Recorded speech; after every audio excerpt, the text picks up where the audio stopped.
securely. On this first book I will be talking about in this posting would be on a book I'm reading right now. I'm only about 50 pages in, but it's called Secure Coding Principles and Practices. I've been reading this book because I bought it recently to get me ready in a professional setting, and I've been finding it really helpful. Unlike many of the books I've been reading, such as Bulletproof SSL and whatnot, this book is it's actually really not technical. It's just a lot of ideas and concepts that a lot of people don't think about when it comes to coding. So I've been enjoying the read. And as far as this first posting about it, we're just going to just a quick overview about the book, right? So as far as the book, it really has a few key sections, and this is kind of why I enjoy it. Is that in the first section, it really most that goes over the vulnerability. Oh, I'm misspelling. Errors in live action. The vulnerability cycle or life cycle, and attacks.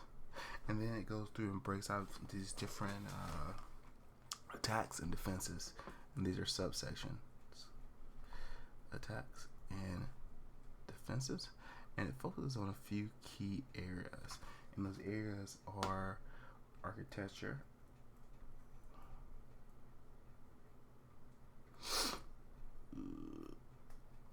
design,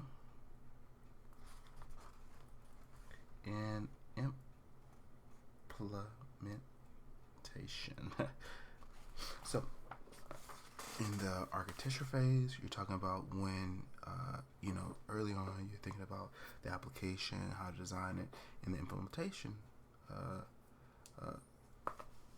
phase, you're really talking about while somebody's actually coding the application and getting ready to go in production. And then once you're in production, actually these two are the same. Live mistakes. And then operation phase is actually after the application production. So let's just correct myself with what I said a little earlier. There's really architecture and design, which is the same. Then you have the implementation phase, and then you have the operation phase. And in the architecture phase, you're thinking about the application. In the implementation phase, it's basically while you're writing the application. And then you have your operation, which is after the application is available.